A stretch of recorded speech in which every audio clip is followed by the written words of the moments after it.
Hello YouTube, this is DVD Review Studios here, and today we shall be doing a Blu-ray and DVD update for September 2023. So let's start off with the Blu-rays, beginning with Evil Dead Rise, which I'm a big fan of the Evil Dead franchise. I have never been disappointed by an Evil Dead film, and thankfully this still keeps that record straight. This was an incredible viewing experience. Really fun horror film with a lot of similar themes to what we have already had before from the Evil Dead franchise, but just enough unique quirks to make this its own riveting story, and a lot of the quirks about this were very reminiscent of the Raimi style of filmmaking, and even though this wasn't directed by Raimi himself, it was actually made by Lee Cronin, he did executive produce the film, and you can tell that there's a lot of influence from the original Evil Dead trilogy in this movie, and that really does add to the charm of what to expect from this. And the story itself is fairly self-explanatory and pretty straightforward, where we have the Book of the Dead, the Necronomicon, discovered in a bank vault beneath an apartment complex when an earthquake strikes, and a curious kid starts delving through the rubble and debris, only to then find a bank vault with the Book of the Dead inside, and accidentally raise the dead, which then possesses his entire family, including him, where the hero of the story is the Auntie Beth. The actress that portrayed that character was absolutely phenomenal, becoming a very heroic figure by the end, and the amount of gore and violence throughout was very satisfactory, and overall very well done in my opinion. So that is Evil Dead Rise, a very fun film, and this has really reignited my passion for the franchise, and I will definitely be going back and revisiting the Evil Dead movies. Next up we have 65, which to be honest I found to be a very silly movie. It was okay for what it was. It had some entertaining jump scares and the CGI dinosaurs were well put together, but beyond that the story felt very uninspired and required a hell of a lot of exposition to even get going in the first place, where humanity has evolved on a planet similar to Earth but not Earth, where our main character, played by Adam Driver, is piloting a deep space mission shuttle full of cryogenically frozen human beings which crash lands onto planet Earth, the twist being that Earth is not as we know it, it is in fact inhabited by dinosaurs. And with Adam Driver's character being the only survivor, along with a little girl, it is a literal fight for survival against these dinosaurs that are portrayed as kind of just lizard-style monsters, really. Nothing too accurate about their depictions, but otherwise it's a fight for survival to try and get off of planet Earth. Overall, meh, it was okay for what it was. I think it's perhaps worth the one watch if you're interested in that kind of story, but otherwise, not really a film that I would recommend, nor is it a film I will ever be revisiting. Next up we have the Super Mario Bros. Movie from Illumination, and I'll be honest, I wasn't really all that interested in checking out this movie when it was first announced, and especially when the trailers dropped as well. It just seemed like another film that was going to cause more arguments than anything, especially when the voiceover was concerned, relating to Chris Pratt taking on the iconic role of Super Mario himself. And having seen the film, I was genuinely very surprised. This is a very fun adventure movie, and the animation itself is arguably the best part. It's absolutely gorgeous, stunning visuals, very well detailed and very vibrant in terms of the colours. And to my surprise, the voiceover was very entertaining. Chris Pratt luckily does add a lot of soul and depth to the character of Mario without him portraying another Emmett, for example. And the film itself, the story was surprising. It was actually fun to see Mario and Luigi in a real-world setting, such as being in Brooklyn, New York, and then all of a sudden they get transported into the surreal world of the Mushroom Kingdom, and this is where they get lumped in with the kind of sort of save the princess story. I think it's hilarious how they try so hard to revert away from that kind of generic storytelling, because, you know, Princess Peach is a smart, strong, independent woman and no man can tell her otherwise. But beyond that, Mario is trying to save Princess Peach from Bowser, who is trying to forcibly marry her. Interpret that the way you want to, but beyond the creepy side of that side of the story, it was overall a very fun story in of itself, very entertaining, had a lot of callbacks and references to some of my personal favourite Super Mario games, and it was good to see that the film did ultimately come together to be a very satisfying piece of cinema. Next up we have Waltz with Bashir, which was a complete blind buy for me personally. This is something I very rarely do, but I genuinely grabbed this film purely based on the absolutely gorgeous cover art, where the animation style and the coloration used looks incredible. And this is a foreign film with Hebrew as the spoken language with English subtitles, and was a very surprising docudrama delivered in an animated style where we have an Israeli army war veteran trying to recall lost memories of his experience during the 1982 Lebanon War, where Ari Folman uses the medium of animation to tell his story, and overall it's a very well documented piece, very personalized to the story that he's trying to tell, where we journey with him trying to rediscover old memories and trying to piece together events that occurred to make more sense of what he went through. And there's some very deep, thought-provoking scenes displaying his confusion, which in turn does confuse us as the audience, where we're still trying to piece stuff together. And the ending was very twisted in my eyes. It suddenly breaks away from the animation to deliver archival footage of the genuine suffering caused by the war, which really catches you off guard and definitely does take you out of the story side of things to really home in on the realism surrounding this war. Overall, a very thought-provoking film, and a film that I'm definitely glad I did check out. Next up we have VFW, which was very kindly sent over to me by my good friend Tim, who sent this film, which he highly recommended, and in a couple of parcels worth an entire stack of movies which we shall be going through in this video. As for VFW, this was overall a very thrilling and very entertaining film, very gory with a lot of excessive violence which made it all the more impactful, where we follow Stephen Lang's character of Fred, who is trying to defend his bar, him and his war veteran friends, from an entire gang of drug-crazed maniacs, where a young girl has stolen some drugs from a drug kingpin in the local area, and she shelters in their bar only to attract unwanted attention, where the entirety of them fight back. Overall, a very fun film, very engaging, and something that I would highly recommend. So that is VFW. Next up we have a Blu-ray purchase that may be surprising to long-time viewers of the channel, and that is the Mission Impossible Trilogy, or Extreme Blu-ray Trilogy as it's referred to there on this box set. Yes, if you are a long-time viewer of the channel, you may recall many years ago, I did have these movies on DVD. I picked them up after seeing Ghost Protocol, which I absolutely loved, and I was extremely disappointed with the original films in comparison. So much so, I think for a gag, I actually put the movies in the bin, if I'm right in saying. These are god-awful. As you can tell, I really didn't like those films. And to be honest, I don't even know why. I think I watched the entirety of the first one, wasn't really all that impressed with it, perhaps because I wanted yet another experience similar to Ghost Protocol, and it just didn't deliver on the same values in that respect. I recall trying to sit through the second film, which I think I turned off about halfway through, but that film is supposedly the worst one in the franchise anyway, and I don't even think I watched the third one back then, but I picked up the trilogy. I grabbed this for a very good price. I recently rewatched the first film, which I'm pleased to say I did actually really enjoy. Lots of fun character building moments for Ethan Hunt there in particular, and I'm yet to see the second and the third films, which I, as of late, saw the seventh movie in the franchise, which I overall very much enjoyed, and part of that film that I was interested in was the fact that it seemed to be calling back to certain moments in Ethan Hunt's life, which I thought I'd perhaps missed out on when it came to these films, and that there were maybe plot points that were being continued onwards from the original three films, but apparently not, which is kind of surprising. So with that in mind, that was the reason why I decided to go ahead and buy the trilogy, and since I've seen the most recent movie, it's interesting to go back and look at how these films have changed so drastically over time. I do have a video planned of ranking every single Mission Impossible film. Next up we have a Japanese animated film by Mamoru Hosoda, and that is The Girl Who Leapt Through Time, which I'll be honest is a movie that I didn't really anticipate enjoying as much as I did, and I'm really glad that I picked up this limited edition Blu-ray set, which this includes the movie on Blu-ray and then two DVD discs, one of which has the movie, the other has some extra bonus features.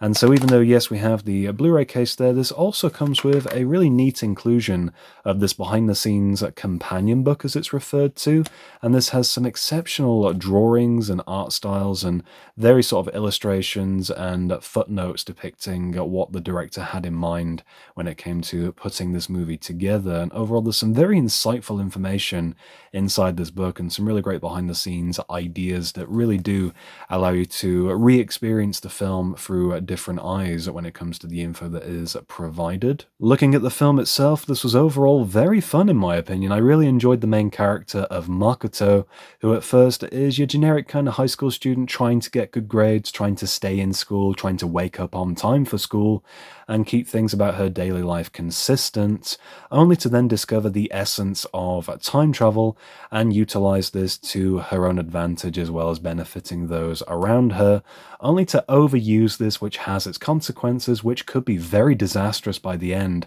resulting in the demise of those who are closest to her. Overall, a very fun story, and this is a really great Blu-ray set to have in the collection. Next up, we have a couple of movies from Adult Swim, the first of which is the Venture Brothers finale, Radiant as the Blood of the Baboon Heart, which I've also got the complete series of the Venture Brothers featured in this update video as well, and I have done a separate video of that box set on the channel.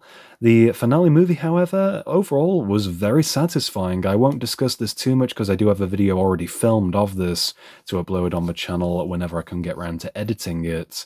But this film was overall very satisfying, a great ending to a phenomenal TV show, which is very reminiscent of older sort of Hanna-Barbera cartoons such as Johnny Quest or Scooby-Doo, just with more adult themes inserted in there for the sake of comedy and more crass elements of storytelling. But beyond that, this film was a phenomenal way to end the series. I really enjoyed it for what it was. Definitely a series that will stand the test of time, and the show overall is one that I would highly recommend. So that is the Venture Brothers finale movie. Speaking of satisfactory finales, we have the conclusive film to Metalocalypse, that being Army of the Doomstar. And I watched this a couple of nights ago and I was blown away by the level of storytelling and the amount of care that was put into this project, which has kind of been about 10 years in the making since the show was originally axed back in 2013, and seeing Brendan Small's vision finally come to a natural conclusion with such a thought-provoking film. I really enjoyed a lot of what this had to offer. This was a beautiful finale, a great amalgamation of phenomenal storytelling, of gory violence, and of course heavy metal music, a lot of which is heavily influenced by Brendan Small, who created the show, and I have found myself frequently going back to a lot of his musical projects, especially the soundtrack for the previous movie to this one, the Doomstar Requiem, which I have a video planned on that to upload to the channel very soon, and I will have a video covering this in further detail if you are interested. And last up for the Blu-rays, we have a couple of DC animated films, that being Justice League vs Teen Titans and Teen Titans The Judas Contract, which I've only seen the first of these films, and overall I thought it was okay. To be honest, I was hoping for something a little bit more involved and maybe a little bit more gritty, but overall, for what it was an interesting concept, with it revisiting the idea behind Raven struggling with her father, Trigon, which is a storyline that was used very well in the Teen Titans anime-inspired series. And for this, it felt a little rushed, and to be honest, I wasn't all that captivated by it, but more so, I was really intrigued by the storyline revolving around Robin and his origins of how he becomes part of Teen Titans, which I'm hoping will be expanded upon in the Judas Contract story, which I will hopefully check out sooner rather than later, and if I do really like it, I will feature that in an upcoming update video. So that's going to do it for the Blu-rays. Let's move on to the DVDs. Moving on now to the DVDs, starting off we have a couple of music-themed DVD sets, beginning with The Best of Radiohead. This is a really unusual compilation disc featuring a handful of some of the earlier music videos from the band, which Radiohead is one of my all-time favourite bands, and there's some really excellent music videos included on here. If you're not familiar with their work, a couple of recommendations to throw out there: Karma Police is one of my favourite tracks. Just the music video for that is phenomenal, and There is one of my personal favorites as well. But this was a really random find. I picked this one up for £1. Likewise with this box set, which contains 2 Radiohead documentaries, which I've not seen either of these as of yet. We have Radiohead Life on Demand and then Radiohead Homework, which I believe both documentary films are from the mid to late 90s, if I'm not mistaken, and I'm intrigued to see what they are about and what kind of portrayal they will have of the early years of the band. Next up, we have a film that I'm still trying to wrap my head around, if I'm being honest, and that is Senaduke, New York, or as me and my brother were calling it for the longest time, Senaduke, New York, which really says a lot. But this film in of itself, honestly, I was very surprised by. This is directed by an American writer that I'm a huge fan of, and that is Charlie Kaufman, where this is his directorial debut. And the film itself is something that I do really want to go back and re-experience, just in case I've missed something. There are so many integral layers to the storytelling behind this film, where you see Philip Seymour Hoffman's character of Caden Cotard struggle with balancing life and all aspects of life. For example, he struggles to maintain his marriage, to parent his child, all the while he's trying to perfect writing and producing this play, and then to top it all off, he's diagnosed with a very rare illness, which is a huge step back for him, and then to top that off, his wife and their child eventually do leave him, which leaves him to further struggle in the dating world. There are many layers to this that really exemplify the idea of life just passing somebody by and the struggles involved with just existing. At least that's what I took away from this film. It's definitely something that I feel is most likely very open to interpretation, and as I've said before, is a film that I would definitely love to go back and re-experience. Next up, we have a film that I am ashamed to say I had never seen all the way through before, and that is 12 Angry Men, starring of course Henry Fonda. This is a film from the late 50s and was overall a wonderfully well-written character drama, where we follow a jury of 12, one believe that the defendant, a murderer, is innocent, and the other 12 feel that they are guilty and should be given capital punishment, and it's up to the one individual to convince the other 11 that the man is indeed innocent. This was a very compelling drama, extremely well written, with very dialogue-heavy moments, and there's a lot to appreciate from a film like this. Overall, one that I would highly recommend if you haven't seen it, and is definitely a cinema classic for sure. So that is 12 Angry Men. A couple of animated shows now. First up, we have the complete original series of Clone High, which lasted for only 13 episodes and was very abruptly cancelled due to an array of controversies surrounding the character of Gandhi, where the premise of this show revolves around various figures from history having their DNA extracted and utilized to clone those people and make high school students for the sake of a social experiment, and that gives us, of course, Clone High. And the show itself, I've only seen, I'd say at the moment, maybe 6 or 7 episodes of it, and so far so good. A couple of the episodes are kind of generic. It feels as though the show is still kind of trying to find its footing, which it probably doesn't quite do because of how short-lived it is anyway. But the good thing with that in mind is that the show was actually rebooted as of late. It was rebooted with, I believe, 10 episodes. However, the catch was Gandhi was not to be included. So I'm intrigued to see what the quality of that will be like in comparison to the original show, which has surprisingly quite a high rating. So I'm intrigued to see what the difference will be between the 2 iterations of the show. And you can let me know in the comments if you're a fan of Clone High and whether or not the reboot is worth checking out. So that is the complete original series of Clone High. Next up, we have a series that, to be perfectly honest, I know very little about. I recently picked up this box set. This is the complete series, or complete uncensored series, of The Boondocks, an animated show that I've been recommended to check out countless times.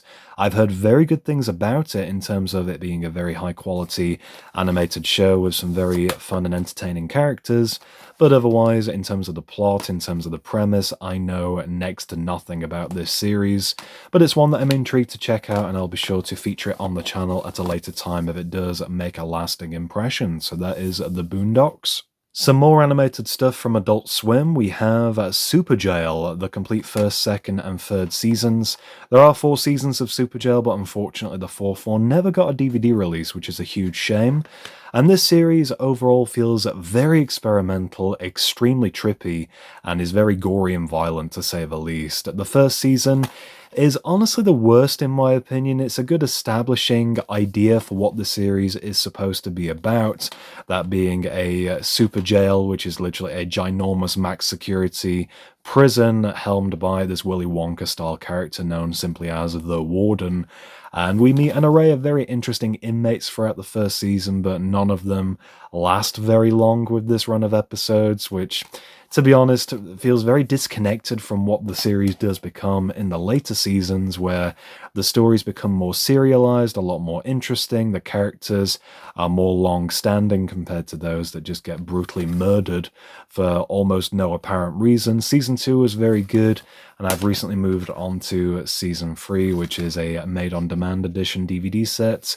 And overall, the show itself, despite having no real plot as such, is overall very, very well animated. I love the visual style of the series. A lot of the characters from seasons 2 and 3 in particular have made a very lasting impression. I really do love Lord Stingray, who is one of the inmates, who takes himself to be a sort of supervillain style character.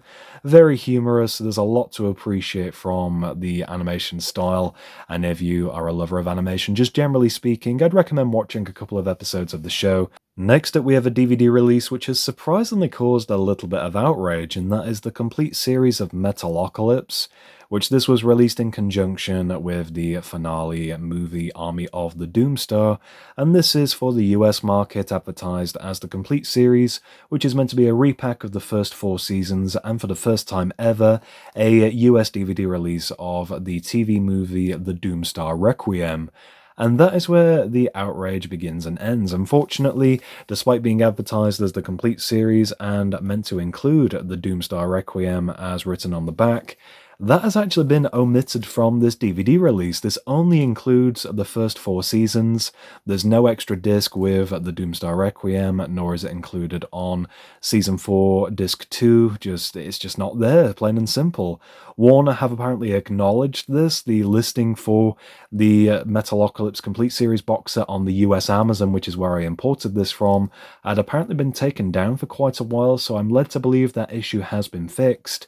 And I was going to make a video discussing that and this DVD set, just generally speaking, for those that want to have a closer look at it. Super disappointing for those that picked up this DVD set deliberately just to get the Doomstar Requiem in their collection. So if you did buy this set as of late, you're probably not going to have that on your collection, which is super unfortunate.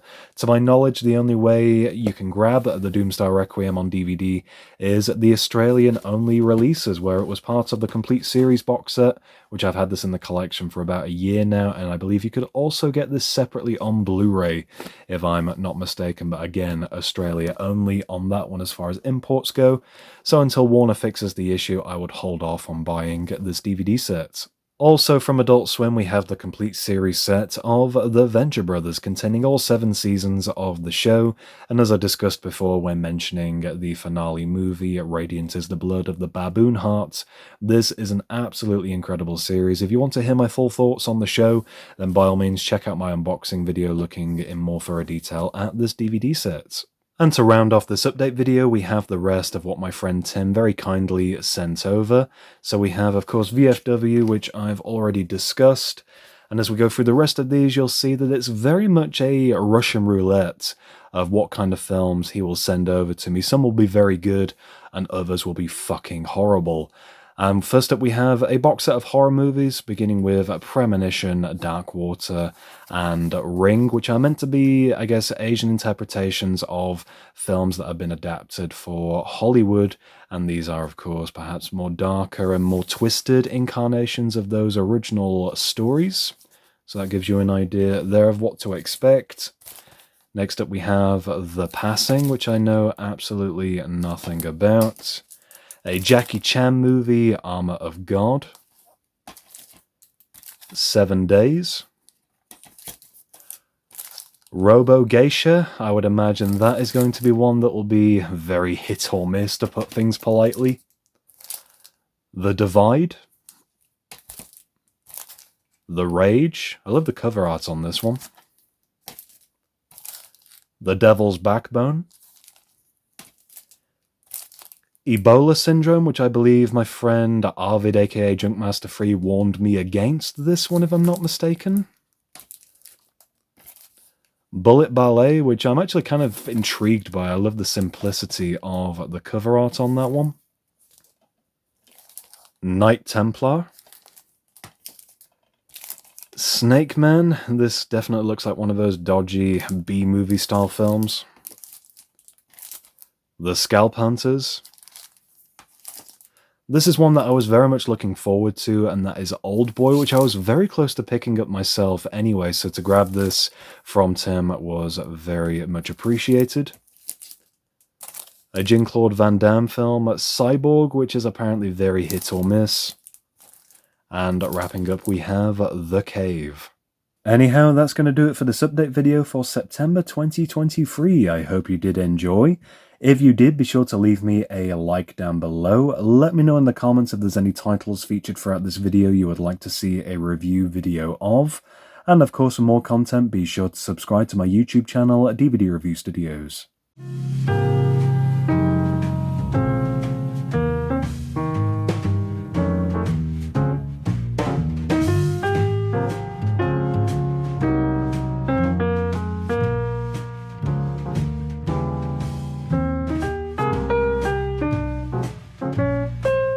Are you threatening me?